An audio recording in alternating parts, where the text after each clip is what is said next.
समाजशास्त्राच्या अभ्यासाचे विषय. समाजशास्त्र उशिरा उदयास आलेले शास्त्र आहे. त्यामुळे समाजशास्त्राला स्वतंत्र अभ्यास विषय नाही अशी टीका समाजशास्त्रावर झालेली दिसून येते. परंतु अभिजात समाजशास्त्रज्ञांनी समाजशास्त्राचा अभ्यास विषय कोणता आहे हे स्पष्ट केले आहे. समाजशास्त्राची समाजाच्या सामान्य बाबी अभ्यास करण्यामध्ये आवड निर्माण झाली आणि त्यातून समाजशास्त्रासाठी अभ्यास विषय निश्चित झाला. समाजशास्त्राच्या अभ्यास विषयाबाबत समाजशास्त्रामध्ये सुसंगतता नाही. अलेक्स इंकिलेस यांनी व्हॉट इज सोशॉलॉजी या ग्रंथात समाजशास्त्राचे सामान्य अभ्यास विषयाचे स्वरूप दिले आहे.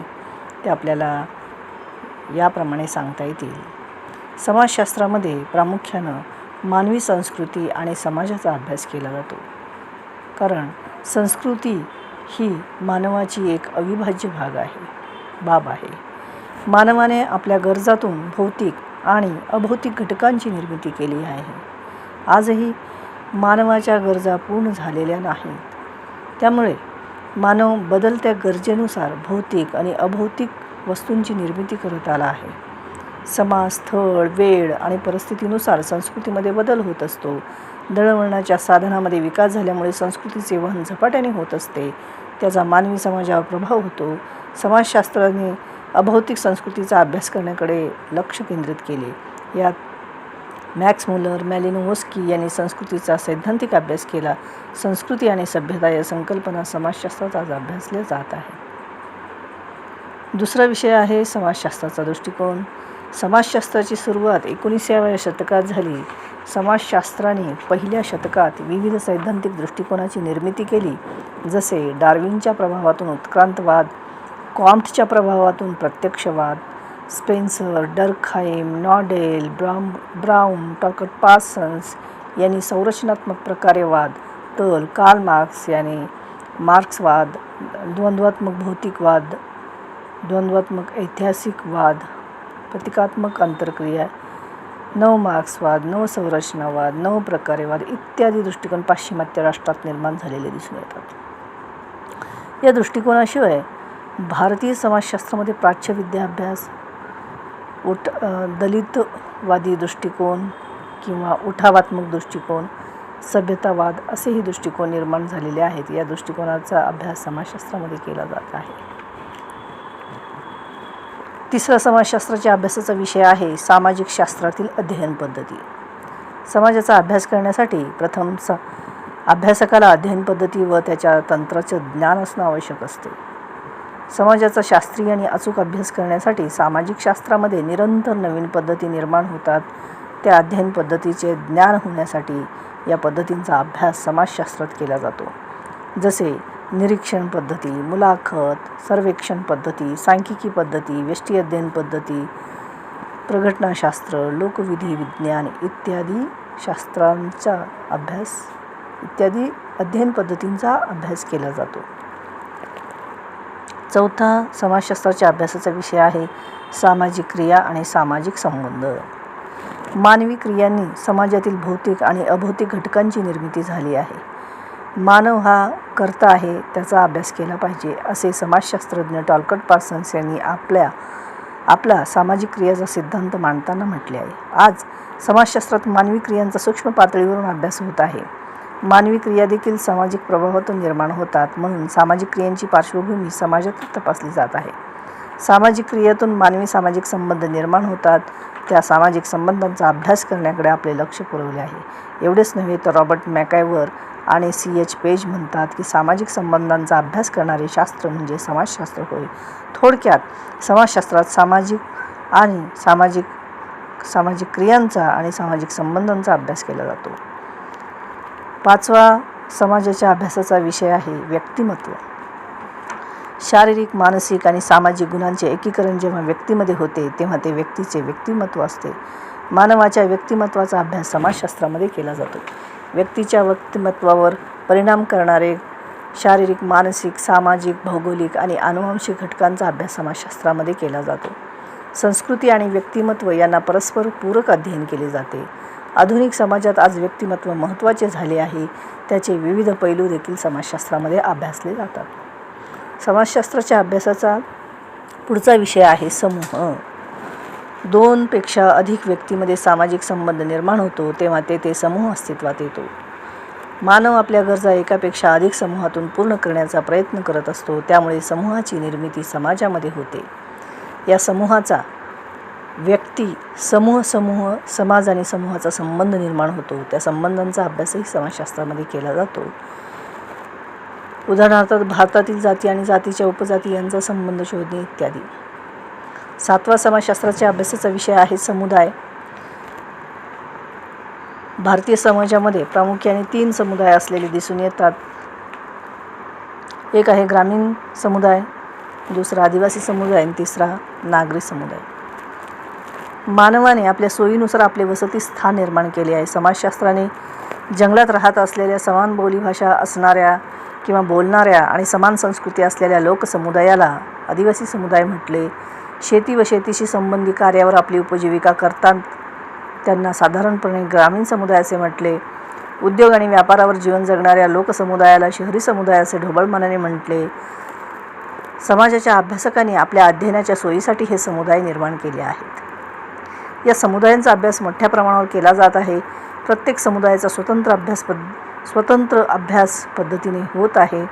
आदिवासी समाजशास्त्र, ग्रामीण समाजशास्त्र, नागरी समाजशास्त्र, लोकसंख्याशास्त्र, राजकीय समाजशास्त्र इत्यादी शाखा समाजशास्त्राच्या उपशाखा म्हणून आज निर्माण झालेल्या दिसून येतात. समाजशास्त्राच्या अभ्यासाचा पुढचा विषय आहे मंडळ आणि संघटना.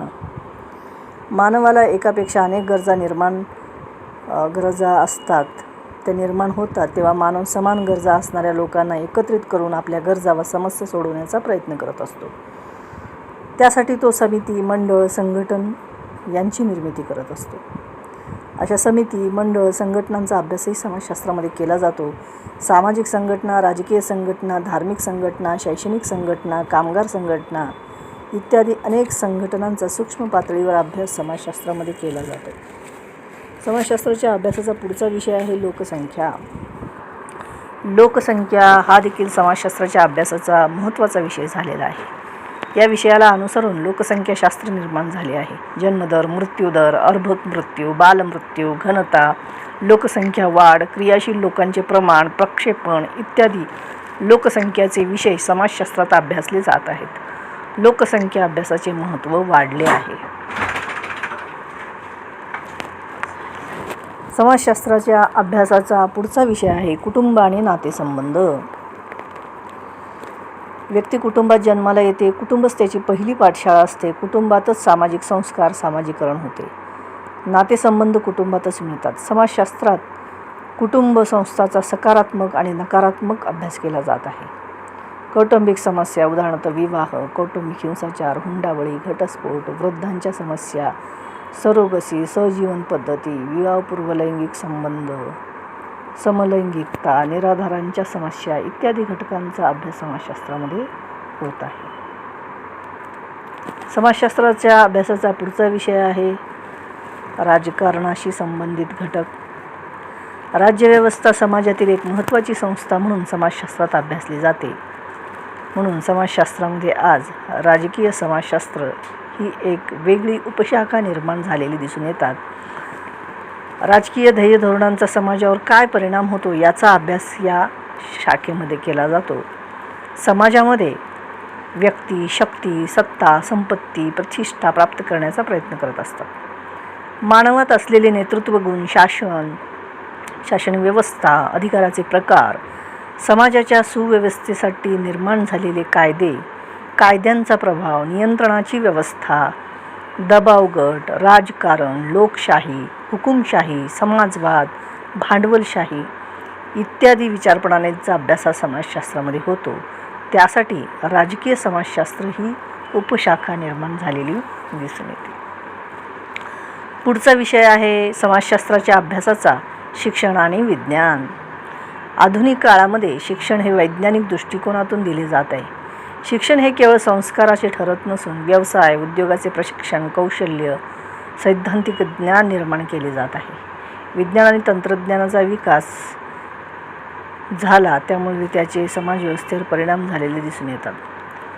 सामाजिक संरचना बदलली. शिक्षण आणि विज्ञानाच्या प्रगतीने पारंपरिक समाजाचे आधुनिकीकरण झाले आहे. नवीन प्रक्रिया सुरू झाल्या हे जाणून घेण्याचं काम समाजशास्त्र करत आहे.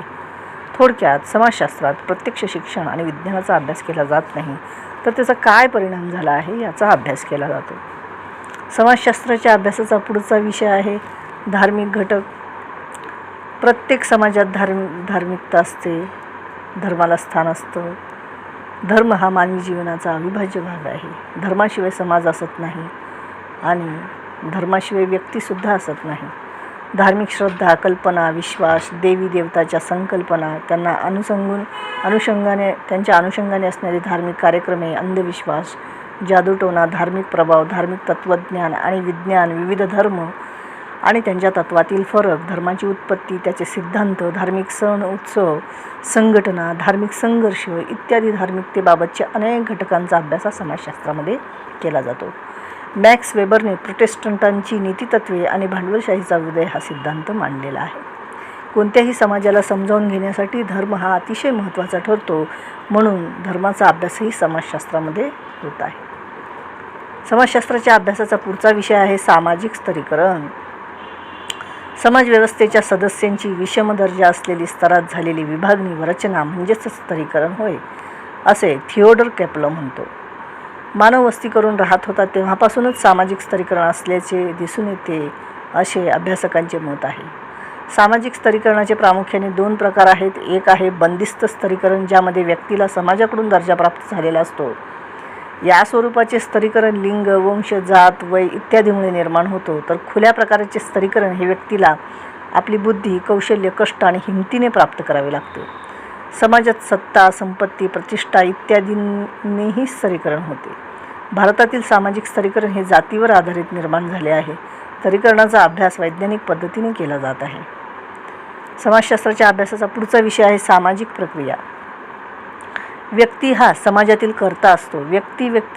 व्यक्ती आणि समाजामध्ये सामाजिक संबंध असतात. या सामाजिक संबंधातून सामाजिक आंतरक्रिया घडून येतात. डासन आणि गेडिस म्हणतात की सामाजिक आंतरक्रिया एक प्रक्रिया आहे ज्याद्वारे मानव एक दुसऱ्यांच्या अंतरंगात प्रवेश करतात. तर आंतरक्रियाच्या विविध स्वरूपाला सामाजिक प्रक्रिया असे बिसेंज आणि बिसेंजेने म्हटले आहे. सामाजिक प्रक्रिया तटस्थ असतात. प्रक्रियांचा समाजावर संघटनात्मक आणि विघटनात्मक परिणाम होतो. सहकार्य, समायोजन, आत्मसातीकरण, एकात्मीकरण आणि परसंस्कृती ग्रहण या संघटनात्मक प्रक्रिया आहेत. विघटनात्मक प्रक्रियामध्ये स्पर्धा, संघर्ष यांचा समावेश होतो. अशा घटकांचा अभ्यास समाजशास्त्रामध्ये होतो. यानंतर समाजशास्त्राच्या अभ्यासाचा विषय आहे सामाजिकरण. सामाजिकरण ही व्यक्तीला समाजाशी जोडण्याची प्रक्रिया आहे. मानव जेव्हा जन्माला येतो तेव्हा तो केवळ जैविक प्राणी असतो. मानवाला जैविक सुप्त गुणांची देणगी निसर्गाकडून मिळालेली आहे. त्यामुळे तो समाजाच्या संपर्कातून स्वतःला मानव म्हणून साकारू शकतो. मानवाला जैविक प्राण्यातून मानव प्राणी बनवण्याचे काम सामाजिकरणाच्या माध्यमातून होत असते. ही मानवी जीवनातील एक अनिवार्य प्रक्रिया आहे. ती समाजातच पूर्ण होत असते. व्यक्तीला समाजातील प्रथा, परंपरा, लोकाचार, मूल्ये, प्रमाणके, दर्जा, भूमिका आणि सामाजिक व्यवहार सामाजिकरणामुळेच प्राप्त होतात. सामाजिकरणाची प्रक्रिया, सामाजिकरणाची अवस्था, सामाजिकरणाची साधने, नकारात्मक सामाजिकरण, विसामाजिकरण, पुनर्सामाजिकरण आणि पूर्वभासी सामाजिकरण आणि सामाजिकरणासंबंधी असलेले सिद्धांत समाजशास्त्रात अभ्यासले जातात. समाजशास्त्राच्या अभ्यासाचा पुढचा विषय आहे सामाजिक नियंत्रण.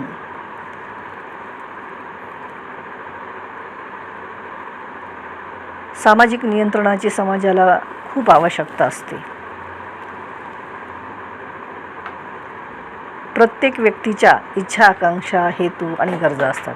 या घटकांची पूर्तता करण्यासाठी व्यक्ती कोणत्याही मार्गाचा अवलंब करू शकते, परंतु समाजाच्या जडणघडणीमध्ये अनौपचारिक आणि औपचारिक प्रकारची साधने निर्माण झाली आहेत.